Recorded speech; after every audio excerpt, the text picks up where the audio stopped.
petite chanson qui vous fait sourire, mon Jean-Seb. C'est original. Sympa. C'est original. Alors, le foot, il y avait la grande soirée azuréenne hier soir. Ouais. Et puis Marseille qui a passé une belle soirée, on va dire, à Nice. On peut dire ça comme ça, non? Marseille qui s'est imposé donc à Nice. Marseille qui a montré du caractère hier soir, qui a fait le show. Et puis il y a quand même eu 6 buts dans ce match. Ça, c'est beaucoup. Comme quoi, il n'y a pas besoin de faire jouer Neymar pour avoir du spectacle en Ligue 1. Allez, regardez les images tout de suite. Avec d'abord la joie des joueurs marseillais, auteurs évidemment d'un grand match hier soir.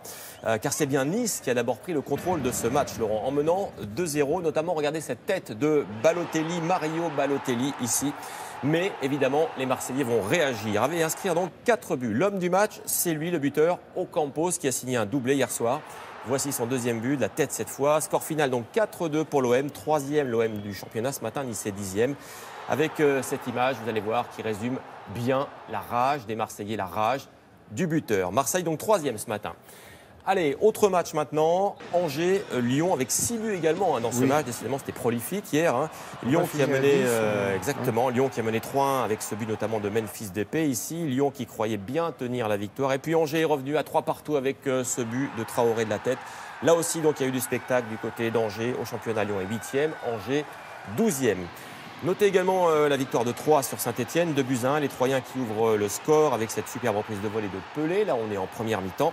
Les Verts qui jouent en blanc, ça arrive, égalisent au retour des vestiaires avec ce but de Enami. Ici, un petit blanc, belle frappe. 3 l'emporte finalement grâce à ce coup franc de Raoui. Boum, pleine lucarne au championnat. Saint-Etienne est 7e, 3 9e. Beaucoup donc de ça buts. fait 3 buts à 3. Du judo dans l'actualité.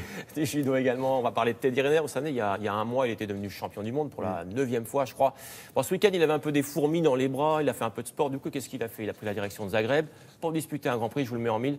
Il a mis tout le monde KO. Ça vous surprend? Non, pas trop, pas non. trop. Regardez, du coup, qu'est-ce qu'on a vu ce week-end du côté de Zagreb?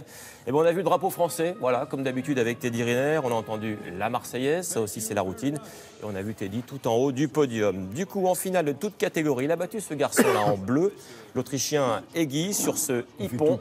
Voilà, hippon imparable. C'est net, c'est sans bavure. Allez, je vous le remonte. Teddy toujours au top. Vous savez combien il a de victoires d'affilée, Teddy? 138 victoires, il est invaincu depuis 7 ans, depuis le 13 septembre 2010 et dans 2 mois il disputera les mondiaux, toute catégorie, je pense que voilà, on va suivre ça. Du rugby avec hier soir Castres-Clermont, belle affiche du top 14, victoire de Castres, 29-23, 4 essais dans ce match, dont 2 castrés, d'abord celui-ci en force, vous voyez c'est un essai avec le pack, tout en finesse. Il y a même des ailiers, regardez. Voilà, Jaineker en tout cas qui est aplati pour Castres. Et puis, ce deuxième essai à présent, toujours pour Castres, inscrit cette fois par Vaï Poulou, qui conclut donc cette belle action collective. Ce matin, Castres pointe à la 10e place du top 14 et Clermont est 9e. Des images maintenant d'un France-Brésil. Alors ça, c'est du hand féminin, match amical de préparation pour le Mondial 2017. Ça se déroulera dans un mois en décembre en Allemagne. Les Brésiliennes, elles jouent en bleu. Elles menaient, je vais dire, quasiment jusqu'à la fin. Et puis, les Françaises en blanc ont enchaîné les buts. Elles ont finalement égalisé à 2 secondes de la fin du match, Laurent. Ça, c'est du suspense. Score final 22-22. Bravo. Oui, rassurant pour les Françaises. Exactement, effectivement. Okay. On parle du sport au service de la bonne cause. Il y en avait un peu ce week-end, non? Exactement. Avec une course pas comme les autres. Ça s'appelle l'Odyssea. Ça se passe à l'hippodrome de Vincennes. Et l'objectif, c'est quoi? C'est de récolter des fonds pour lutter contre la lutte contre le cancer du sein. Vous savez, il y a Octobre Rose en ce moment, un mois de sensibilisation. Regardez ces images. C'était donc hier à Vincennes.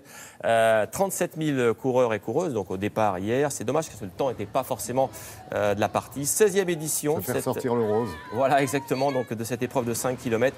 L'idée, c'était de courir, vous l'avez dit, avec ces t-shirts roses que vous voyez là. Des t-shirts qui ont permis de récolter 460 000 € de dons pour aider la recherche, pour sensibiliser aussi l'opinion publique. Et puis quand c'est fini, vous voyez, après l'effort, on fait un peu la fête. Ça aussi, c'est sympa. Voilà, en plein Octobre Rose. Donc. Et puis, cette dernière image à présent, alors on va parler de drone, ça se passe en Autriche, c'est spectaculaire. Ce sont les meilleurs pilotes de la spécialité qui s'affrontent. Alors il faut éviter des obstacles. Vous voyez ici, ça va très très vite. Il ne faut pas perdre le contrôle, effectivement.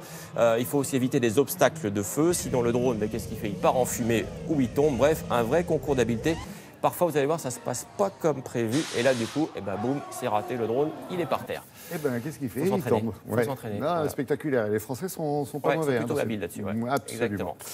Merci, Jean-Seb.